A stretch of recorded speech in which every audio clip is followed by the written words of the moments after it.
বিসমিল্লাহির রহমানির রহিম। প্রিয় দেশবাসী, শিশু, কিশোর কিশোরী, তরুণ তরুণী, ছাত্রছাত্রী, বয়স্ক, বৃদ্ধ, নারী পুরুষ সবাইকে আমার সালাম জানাচ্ছি। আসসালামু আলাইকুম। আজ 5ই অগাস্ট, জুলাই গণ অভ্যুত্থান দিবস। বাংলাদেশের ইতিহাসের এক অবিস্মরণীয় দিন। 1 বছর আগে এই দিনে জুলাই গণ অভ্যুত্থান পূর্ণতা পায়।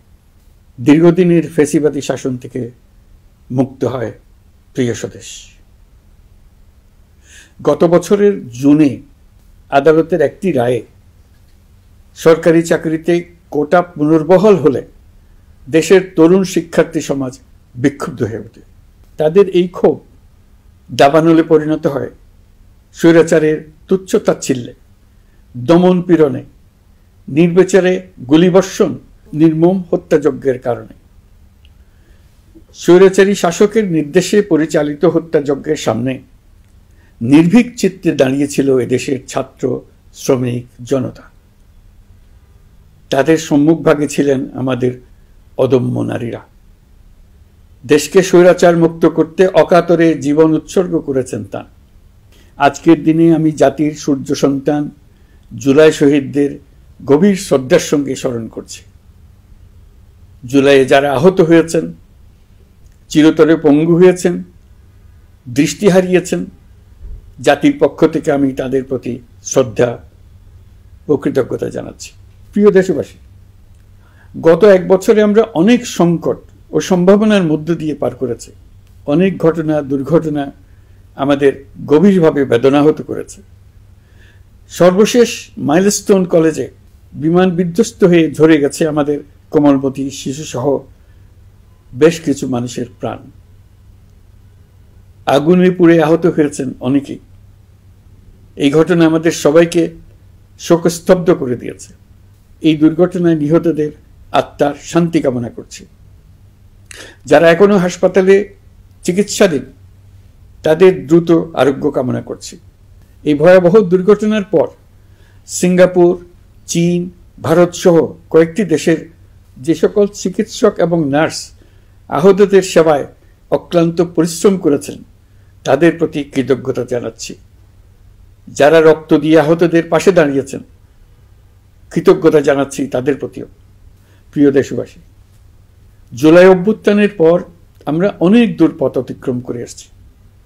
আমাদের জাতীয় জীবনে শান্তি শৃঙ্খলা ফিরে এসছে, অর্থনীতিতে গতিশীলতা এসছে, সংকট দূর হয়েছে। মাত্র কয়েকদিন আগে যুক্তরাষ্ট্রের সঙ্গে আমরা সফলতার সঙ্গে শুল্ক আলোচনা সমাপ্ত করেছি। এর ফলে আমাদের অর্থনীতির সম্ভাবনা বহুগুণ বেড়ে গিয়েছে। যখন 1 বছর আগে আমাদের অন্তর্বর্তীকালীন সরকার 16 বছর ব্যাপী একটানা ধ্বংসযজ্ঞ এবং লুটপাটে বিধ্বস্ত এক অর্থনীতির দায়িত্ব নিয়েছিলাম, তখন কারোরই মনে হচ্ছিল না এই বিধ্বস্ত অর্থনীতিকে আবার সহজে চালু করা যাবে। মাত্র 1 বছরের মধ্যে আমরা এতদূর রাস্তা অতিক্রম করতে পারবো, এটা চিন্তাই করা যায়নি। অর্থনীতি ঘুরে দাঁড়িয়েছে। এখন দ্রুত গতিতে এগিয়ে যাবার পালা। আমরা এখন অন্তর্বর্তী সরকার থেকে একটি নির্বাচিত সরকারের হাতে রাষ্ট্র পরিচালনার দায়িত্ব তুলে দেওয়ার দিকে অগ্রসর হচ্ছি। আমরা দায়িত্ব গ্রহণের 4 মাসের মাথায় জাতির উদ্দেশ্যে দেওয়া ভাষণে আমি প্রতিশ্রুতি দিয়েছিলাম 2026 সালের জুনের মধ্যে দেশের আগামী জাতীয় সংসদ নির্বাচন আয়োজন করব। তবে নির্বাচনের আগে আমাদের অত্যাবশ্যকীয় কয়েকটি কাজ সম্পন্ন করতে হবে। এর মধ্যে অন্যতম হল জুলাই ঘোষণাপত্র ও জুলাই সনদ। আজ জুলাই গণ অভ্যুত্থান দিবসে সকল রাজনৈতিক দলকে সঙ্গে নিয়ে আমরা জাতির কাছে জুলাই ঘোষণাপত্র উপস্থাপন করেছি। এই ঘোষণাপত্রে মহান মুক্তিযুদ্ধ সহ বাংলাদেশের মানুষের অতীতের বিভিন্ন ঐতিহাসিক ও গণতান্ত্রিক সংগ্রাম থেকে শুরু করে জুলাই অভ্যুত্থানের প্রেক্ষাপট বর্ণনা করা হয়েছে। আমাদের 3টি দায়িত্ব ছিল: সংস্কার, বিচার ও নির্বাচন। জুলাই অভ্যুত্থানের ছাত্র, শ্রমিক, জনতা দেয়ালে দেয়ালে যে প্রত্যাশার কথা লিখে রেখেছিল তার অন্যতম ফোকাস ছিল রাষ্ট্র ব্যবস্থার গণতান্ত্রিক সংস্কার। সেই লক্ষ্যে আমরা বেশ কয়েকটি সংস্কার কমিশন গঠন করেছিলাম।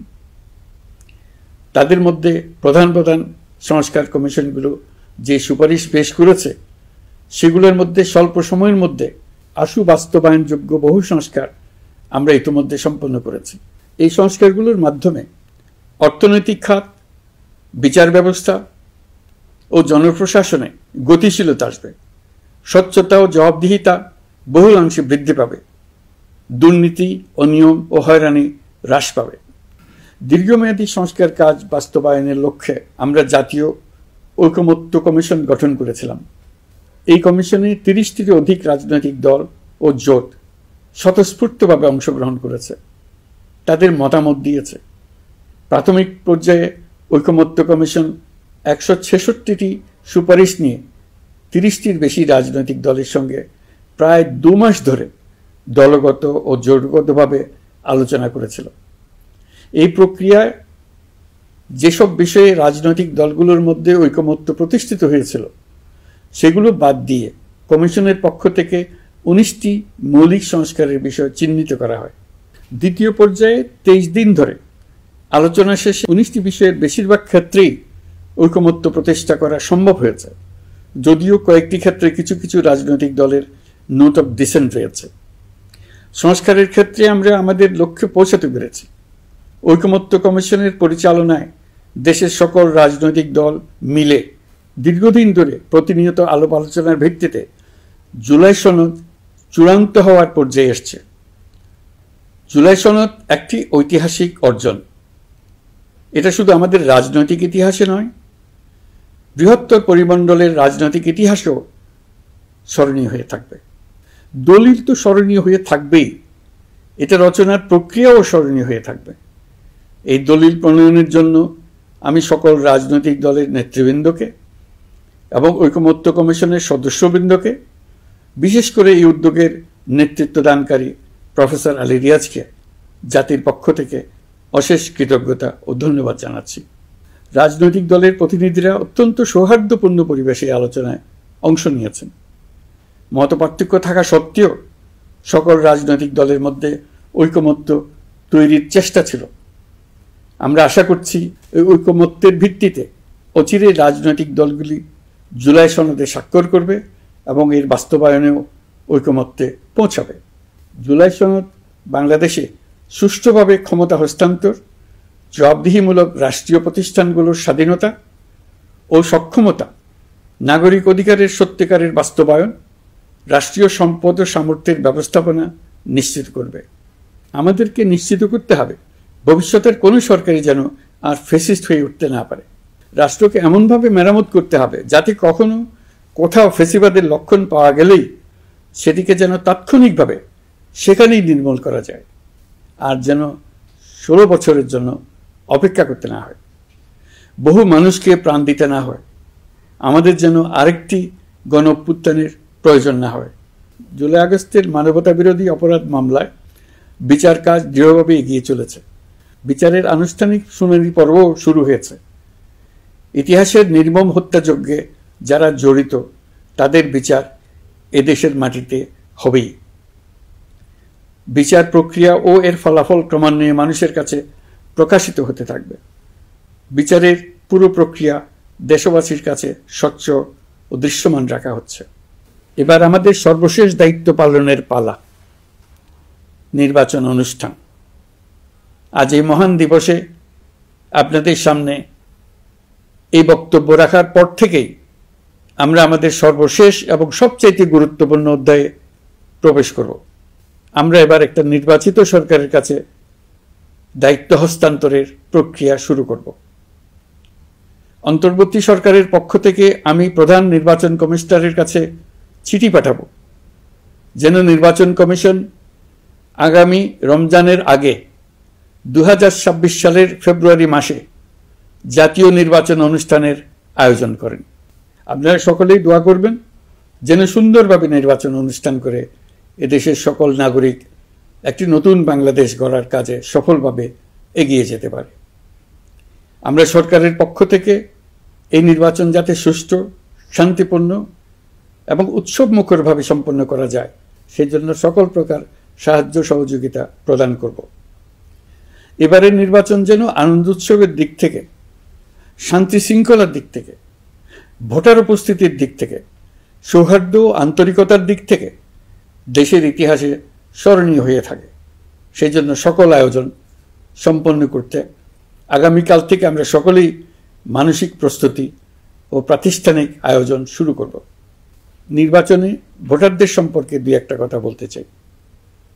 এবার আমরা প্রবাসী ভোটারদের ভোট দেওয়ার আয়োজন নিশ্চিত করতে চাই। অর্থনৈতিক দিক থেকে সম্পূর্ণ বিধ্বস্ত বাংলাদেশ যে আবার দ্রুত ঘুরে দাঁড়াতে পেরেছে তার বড় কারণ হলো আমাদের রেমিটেন্স যোদ্ধাদের ঐতিহাসিক অবদান।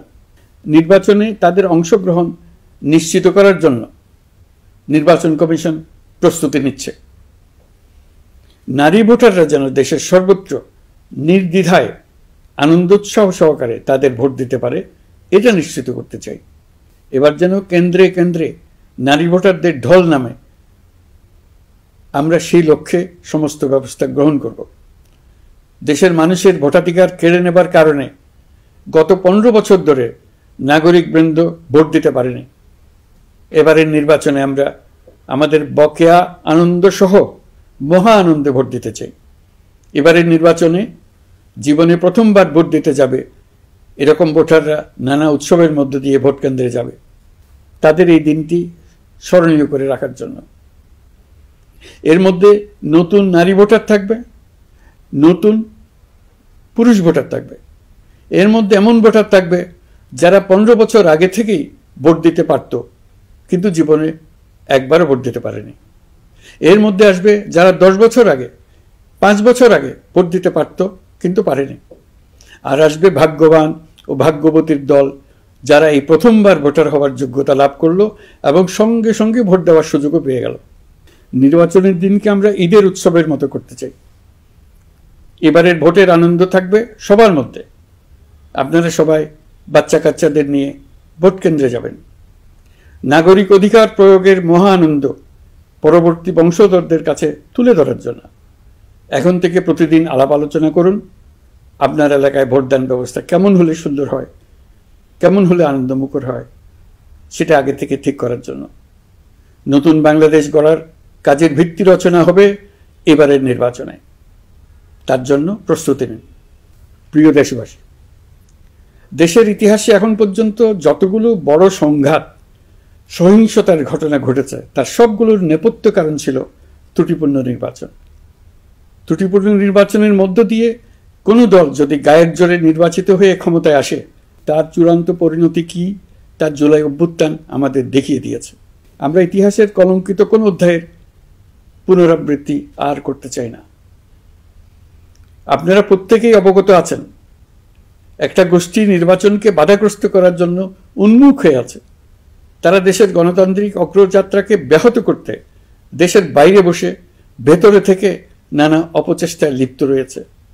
আমাদেরকে অবশ্যই খেয়াল রাখতে হবে তারা যেন নির্বাচনকে সংঘাতময় করে তোলার কোনো রকমের সুযোগ না পায়। মাথায় রাখবেন, পরাজিত শক্তি নির্বাচনের আগ পর্যন্ত বারবার মাথাচাড়া দিয়ে ওঠার চেষ্টা করবে, কিন্তু একটি অবাধ, সুষ্ঠু, নিরপেক্ষ নির্বাচন সফলভাবে আয়োজন করা গেলে অপশক্তির পরাজয় চূড়ান্ত হবে। নির্বাচন সংক্রান্ত বিষয়ে প্রতিনিয়ত পরামর্শ নেওয়ার জন্য আমরা প্রযুক্তির সাহায্য নেব। এই জন্য একটি অ্যাপ তৈরির উদ্যোগ নিচ্ছি। দ্রুত এই অ্যাপটি চালু হবে। আপনারা আপনাদের সকল পরামর্শ, সকল মতামত, সকল আশঙ্কা এবং উদ্যোগের কথা এই অ্যাপের মাধ্যমে আমাদেরকে জানাবেন। আমরা তা যথাযথ কর্তৃপক্ষকে জানিয়ে দেব, সমস্যা সমাধানের জন্য ব্যবস্থা নেব। রাজনৈতিক দলগুলোর প্রতি আমার আহ্বান থাকবে, আপনাদের নির্বাচনী ইশতেহারে, আপনাদের প্রতিশ্রুতি, প্রতিজ্ঞা, পরিকল্পনায় কোনো কিছুতেই যেন তরুণরা বাদ না পড়ে, নারীরা বাদ না পড়ে। মনে রাখবেন, যে তরুণ তরুণীরা বাংলাদেশকে বদলে দিয়েছে তারা বিশ্বকেও বদলে দেওয়ার ক্ষমতা রাখে। আপনার দল থেকে তাদেরকে সেই সুযোগ দেওয়ার উদ্যোগ নেন। আগামী নির্বাচনে সবাই নিরাপদে যার যার পছন্দের প্রার্থীকে ভোট দেবে, এটা নিয়ে কারো কোনো আপত্তির সুযোগ রাখা যাবে না। আমরা সবাই সবার পছন্দের প্রতি সম্মান দেখাবো, এটাই হোক আমাদের প্রতিজ্ঞা। প্রিয় দেশবাসী, আপনারা জানেন সরকার দায়িত্ব গ্রহণের পরপরই দেশের দক্ষিণ ও উত্তরাঞ্চলে যে ভয়াবহ বন্যা পরিস্থিতি তৈরি হয়েছিল তা ফসল উৎপাদনে ব্যাপক ক্ষতি সাধন করেছে। এর ফলে নিত্য প্রয়োজনীয় পণ্যের মূল্য বৃদ্ধির আশঙ্কা হয়েছিল। তবে সংশ্লিষ্ট প্রতিষ্ঠান ও কর্তৃপক্ষের যথাযথ পদক্ষেপ, নজরদারি ও মধ্যস্বত্বভোগীদের দৌরাত্ম্য কমানোর ফলে এটি এড়ানো গেছে।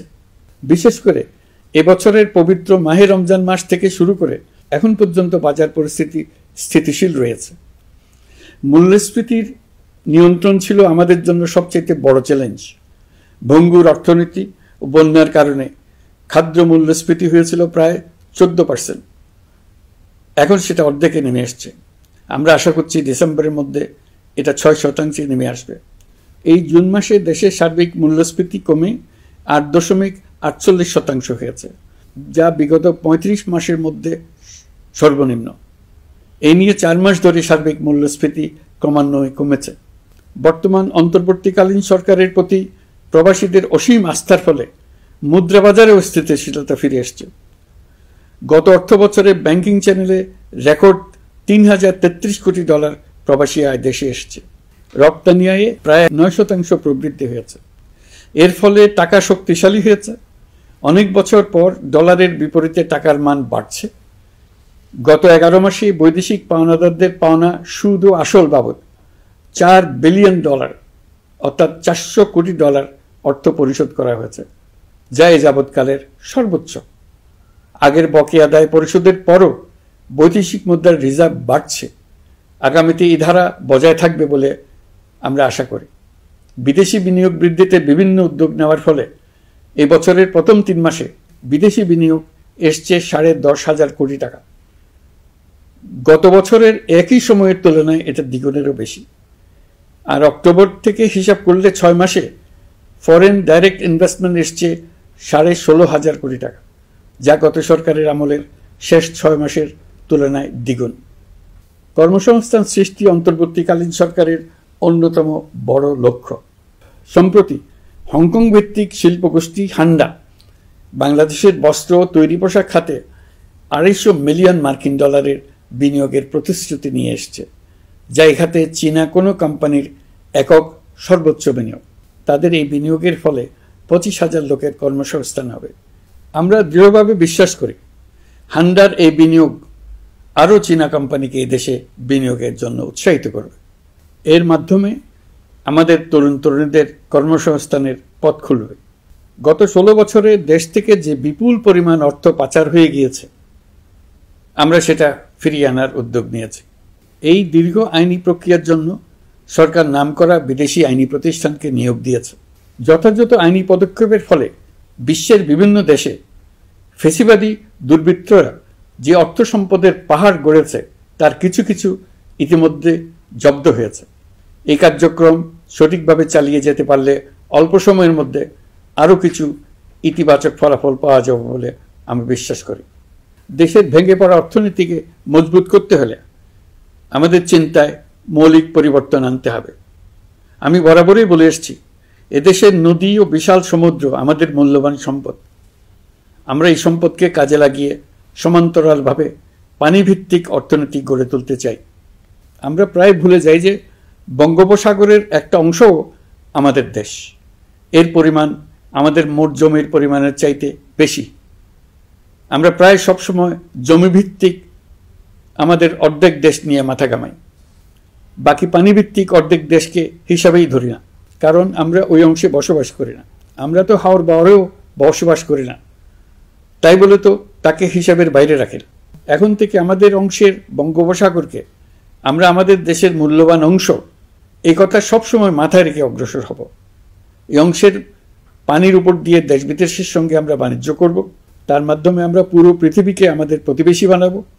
এই পানির মধ্যে আছে অফুরন্ত সম্পদ, মৎস্য সম্পদ, যা প্রতি বছর ফসল দেয়। এই পানির নিচে আছে অফুরন্ত গ্যাস। এর সব কিছুকে নিয়েই প্রতিনিয়ত আমাদের চিন্তাভাবনাকে চালিত করতে হবে। বর্তমান সরকার চট্টগ্রাম বন্দর ব্যবস্থাপনাকে নতুন করে সাজানোর উদ্যোগ নিয়েছে। সরকার সম্প্রতি বাংলাদেশ নৌবাহিনী পরিচালিত ড্রাই ডক লিমিটেডকে নিউ মুরিং টার্মিনাল কন্টেনার হ্যান্ডলিংয়ের দায়িত্ব দিয়েছে। তারা কাজ শুরু করা মাত্রই কিছু ইতিবাচক পরিবর্তন এসছে। প্রথম 2 সপ্তাহে দেখা গেছে আগের তুলনায় প্রতিদিন গড়ে 225টি বেশি কন্টেইনার হ্যান্ডলিং হচ্ছে। এই বন্দরকে আধুনিকভাবে গড়ে তোলা গেলে তা শুধু বাংলাদেশের অর্থনীতিতেই ভূমিকা রাখবে না, নেপাল, ভুটান সহ পার্শ্ববর্তী অঞ্চলের অর্থনীতিতে ইতিবাচক ভূমিকা রাখতে সক্ষম হবে। বিনিময়ে তারাও উপকৃত হবে, আমরাও উপকৃত হব। আমাদের উপকূল অঞ্চল অফুরন্ত সম্ভাবনার আধার। কুমিরা থেকে টেকনাফ পর্যন্ত নানা বন্দরের কর্মচাঞ্চল্যে সমগ্র উপকূল অঞ্চলকে দক্ষিণ এশিয়ার একটি গুরুত্বপূর্ণ অর্থনৈতিক প্রাণকেন্দ্র হিসেবে প্রতিষ্ঠা করবে। এই পুরো অঞ্চলে অনেকগুলো শিল্পাঞ্চল গড়ে উঠবে শুধু সমুদ্রের সান্নিধ্য এবং তার ব্যবহারের দক্ষতার কারণে। সমুদ্র উপকূলীয় অঞ্চলের সম্পদ ও পরিবেশের টেকসই ব্যবহার নিশ্চিত করতে আমাদের বন্ধু দেশগুলোর সঙ্গে আলোচনা শুরু করেছি। তারা উৎসাহ সহকারে সাড়া দিয়েছেন। গভীর সমুদ্রকে আমরা এখনো আমাদের কল্যাণে কাজে লাগাতে পারিনি। একে কেন্দ্র করে আমরা মাছ পালন, আহরণ ও প্রক্রিয়াজাতকরণের শিল্প গড়ে তুলতে কাজ শুরু করেছি। এতে করে লক্ষ লক্ষ মানুষের কর্মসংস্থান হবে, আমাদের অর্থনীতি নতুন শক্তিতে বলীয়ান হবে। প্রিয় দেশবাসী, প্রবাসী বাংলাদেশিদের জন্য ভিসা সংক্রান্ত জটিলতা দূর করতে আমরা গভীরভাবে কাজ করে যাচ্ছি। বাংলাদেশি নাগরিকদের জন্য আরব আমিরাত পুনরায় ভিসা চালু করেছে। মালয়েশিয়া কর্তৃপক্ষ বাংলাদেশি কর্মীদের জন্য প্রথমবারের মতো মাল্টিপল এন্ট্রি ভিসা চালু করেছে। অন্যান্য দেশের সঙ্গেও ভিসা জটিলতা কিভাবে কমিয়ে আনা যায় এ নিয়ে আমরা কাজ করে যাচ্ছি। আগামী 5 বছরে জাপানে অন্তত 1 লক্ষ বাংলাদেশি তরুণদের পাঠানোর প্রস্তুতি শুরু করেছে। তরুণদের সেখানে পাঠানোর জন্য বিশেষ প্রশিক্ষণ, অন্যান্য ব্যবস্থাও আমরা নিতে শুরু করেছি। এর পাশাপাশি আমরা ইতালি, দক্ষিণ কোরিয়া, সার্বিয়া সহ বিভিন্ন দেশে দক্ষ কর্মীদের পাঠানোর উদ্যোগ নিয়েছি। সৌদি আরব, জর্ডান, ওমান সহ বিভিন্ন দেশে নথিপত্রের কারণে যে প্রবাসীরা ইরেগুলার হয়ে গিয়েছিলেন তাদেরকে রেগুলারাইজ করার জন্য ব্যবস্থা নিয়েছে। আমরা বিভিন্ন দেশের সঙ্গে বিদ্যমান চুক্তিগুলোকে পর্যালোচনা করে দেখছি যাতে আমাদের প্রবাসী ভাই বোনদের জন্য সেগুলো স্বস্তিদায়ক হয়। দেশে এবং দেশের বাইরে বাংলাদেশের নাগরিকরা যে যেখানে অবস্থান করছে তারা যাতে সব ধরনের নাগরিক সুবিধা পান, আমরা সেই বিষয়ে উদ্যোগ নিয়েছি। চলতি বছর আমাদের নানা উদ্যোগের ফলে প্রায় 87,000 বাংলাদেশি সুষ্ঠুভাবে হজ পালন করতে পেরেছেন। হজের ব্যয় অন্যান্য বছরের তুলনায় আমরা কমিয়ে আনতে পেরেছি। হাজিরা যাতে নির্বিঘ্নে হজ সম্পন্ন করতে পারে সেজন্য লাব্বায়েক নামে অ্যাপ চালু করেছে, যার মাধ্যমে ঘরে বসেই হাজিদের আত্মীয় স্বজন, পরিবার পরিজন তাদের অবস্থান প্রতি মুহূর্তে জানতে পেরেছেন। এবছর দক্ষিণ এশিয়ার অন্যান্য দেশগুলোতেও আমাদের হজ ব্যবস্থাপনা প্রশংসিত হয়েছে। আগামী বছরের হজ ব্যবস্থাপনা যেন আরও নির্বিঘ্নে সম্পন্ন করা যায় সেজন্য মন্ত্রণালয় এখন থেকেই প্রস্তুতি নিতে শুরু করেছে। প্রিয় দেশবাসী, জুলাই গণঅভ্যুত্থানে তরুণ শিক্ষার্থীদের পাশে ঢাল হয়ে দাঁড়িয়েছিলেন আমাদের বাবা মা ও শিক্ষকরা। আমাদের বাবা মায়েরা তাদের সন্তানকে বহু কষ্টে বড় করে বিশ্ববিদ্যালয়ে পাঠায়। লেখাপড়া শেষ করে অনেক ছাত্র অসুস্থ হয়ে বের হয়। এর কারণ আবাসিক হলের নোংরা পরিবেশ, খাবারের নিম্নমান, তার উপর দলীয় সন্ত্রাসীদের দমনপীড়ন। বিশ্ববিদ্যালয়ে পড়াশোনার পরিবর্তে প্রতিদিন শিক্ষার্থীদের জোর করে রাজনৈতিক দলের প্রোগ্রামে নিয়ে যাওয়া হতো। প্রশাসন ও শিক্ষকরা সবই জানতেন, অথচ কেউ এটি থামাতে পারেননি, চেষ্টাও করেননি। কারণ শিক্ষকদের একটি বড় অংশ প্রমোশনের জন্য, সুবিধার জন্য দলীয় রাজনীতিতে জড়িত ছিলেন, নিপীড়কের ভূমিকায় ছিলেন। প্রতিটি বিশ্ববিদ্যালয়ের আবাসিক হলগুলোতে দলীয় সন্ত্রাসীদের নিয়ন্ত্রণ আর অমানসিক নির্যাতন চলত। সেখানে গড়ে তোলা হয়েছিল টর্চার সেল। অন্তর্বর্তী সরকার প্রতিশ্রুতিবদ্ধ যে আমরা আর কখনো শিক্ষা প্রতিষ্ঠানগুলোকে এমন কোনো রাজনীতির দ্বারা কলুষিত হতে দেব না যা পড়াশোনার পরিবেশ নষ্ট করে, তরুণদের জীবন ধ্বংস করে। বাবা মায়েদের যেন সন্তানকে বিশ্ববিদ্যালয়ে পড়তে পাঠিয়ে আর কখনো শঙ্কায় থাকতে না হয়। বর্তমান সরকার দায়িত্ব গ্রহণের পরপরই শিক্ষা ব্যবস্থার উন্নতির জন্য ধারাবাহিকভাবে পরামর্শ কমিটির সঙ্গে বৈঠক করেছে, বিভিন্ন উদ্যোগ হাতে নিয়েছে। বিদ্যালয়গুলোতে শিক্ষার মান কিভাবে বাড়ানো যায় সে বিষয়ে বিভিন্ন উদ্যোগ নেওয়া হচ্ছে। সরকার কিছুদিন আগে সারা দেশের সরকারি প্রাথমিক বিদ্যালয়ের সব প্রধান শিক্ষকের বেতনের গ্রেড এক ধাপ বাড়িয়ে 10ম গ্রেড করার সিদ্ধান্ত নিয়েছে। এটি একটি যুগান্তকারী সিদ্ধান্ত। প্রাথমিক বিদ্যালয়গুলিতে শূন্য পদে 6,500 প্রধান শিক্ষক নিয়োগের প্রক্রিয়া চলছে। প্রাথমিকের পড়াশোনার পদ্ধতিগত পরিবর্তনের দিকেও আমরা মনোযোগ দিচ্ছি। সব স্কুলে ইন্টারনেট সংযোগ ও মাল্টিমিডিয়া শ্রেণীকক্ষ তৈরির নির্দেশ দেওয়া হয়েছে। পার্বত্য চট্টগ্রামে কমপক্ষে 100টি স্কুলে এবছরের মধ্যেই ই-লার্নিং চালু হবে। ঢাকা চট্টগ্রামের অভিজ্ঞ শিক্ষকরা প্রযুক্তির সহায়তায় এসব স্কুলে শিক্ষকতা করে সেখানকার শিক্ষক ঘাটতি পূরণ করবেন। যেসব এলাকায় বিদ্যুতের ঘাটতি রয়েছে সেখানে সোলার প্যানেল বসিয়ে বিদ্যুতের ঘাটতি নিরসন এবং মোবাইল নেটওয়ার্ক ও স্টারলিংক পরিষেবা ব্যবহার করে এই সংকট মোকাবেলা করা হচ্ছে। স্কুলগুলোতে মেয়েদের জন্য বিশেষ ব্যবস্থা গ্রহণ করে তাদের পড়াশোনার উপযোগী করে তোলা হচ্ছে। স্কুলের অবকাঠামোকে নারীবান্ধব করে তুলতে স্কুল ভবন নির্মাণের সময় কমিটিতে নারী স্থপতি রাখার নিয়ম করা হয়েছে। আমাদের লক্ষ্য হলো স্কুল ভবনের ডিজাইন থেকে শুরু করে পড়াশোনার পরিবেশ চিন্তাভাবনায় মেয়েদেরকে বিশেষভাবে গুরুত্ব দেওয়া, যাতে তারা ব্যক্তিগত নিরাপত্তা ও স্বাস্থ্যের দিক থেকে স্বস্তিদায়ক পরিবেশে পড়াশোনা করতে পারে। প্রিয় দেশবাসী, জুলাই গণ অভ্যুত্থানে শহীদ ও আহত যোদ্ধাদের জন্য আমরা নিরলসভাবে কাজ করে যাচ্ছি। এখন পর্যন্ত 775টি শহীদ পরিবারকে প্রায় 100 কোটি টাকার সঞ্চয়পত্র ও মাসিক ভাতা বাবদ ব্যাংক চেক দেওয়া হয়েছে। অবশিষ্ট যারা আছেন তাদেরও কয়েকটি আইনগত বিষয় নিষ্পত্তি সাপেক্ষে সঞ্চয়পত্র দেওয়ার প্রক্রিয়া চলছে। এর পাশাপাশি আহত 13,800 জন জুলাই যোদ্ধাকে 3টি ক্যাটাগরিতে নগদ টাকা ও চেক বাবদ 153 কোটি 4 লাখ টাকা প্রদান করা হয়েছে। 78 জন অতি গুরুতর আহত জুলাই যোদ্ধাকে সিঙ্গাপুর, থাইল্যান্ড, তুরস্ক এবং রাশিয়ার উন্নত চিকিৎসার জন্য পাঠানো হয়েছে এবং চিকিৎসা ব্যয় বাবদ এ পর্যন্ত প্রায় 100 কোটি টাকা ব্যয় হয়েছে। আহতদের পুনর্বাসনের জন্য সরকারের সবকটি মন্ত্রণালয়ের সম্মিলিত প্রচেষ্টায় বিভিন্ন ধরনের উদ্যোগ নেওয়া হচ্ছে। ফ্যাসিবাদী সরকারের আমলে দেশের শহরে বন্দরে হাজারো প্রতিষ্ঠান, সড়ক, সেতু, সেনানিবাস, যুদ্ধজাহাজ, স্কুল, কলেজ, বিশ্ববিদ্যালয়ের নাম পরিবর্তন করে স্বৈরাচার তার নিজের এবং নিজের পরিবারের সদস্যদের নামে চালু করেছিল।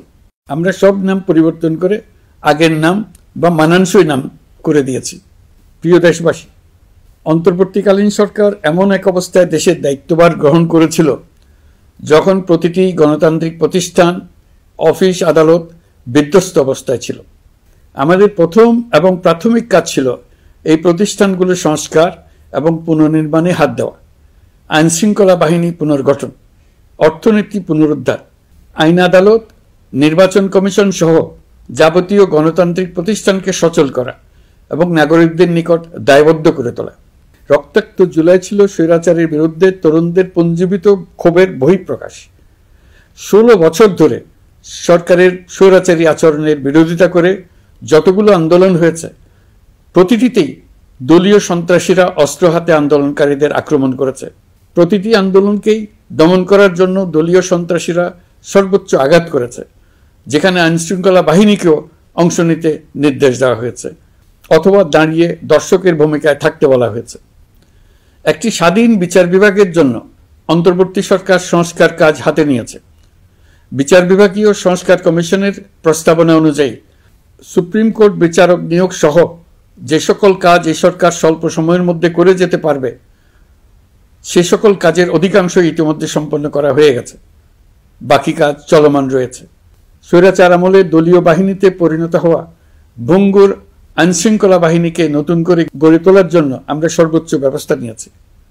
আইনশৃঙ্খলা বাহিনী দ্বারা কোনো মানবাধিকার লঙ্ঘন যাতে না ঘটে সেই জন্য পুলিশ সদর দপ্তরে একটি সেল কার্যকর করা হয়েছে, যেখানে মানবাধিকার সহ পুলিশ সদস্যদের মাধ্যমে সংগঠিত যে কোনো অপরাধের বিষয়ে অভিযোগ করা যায়।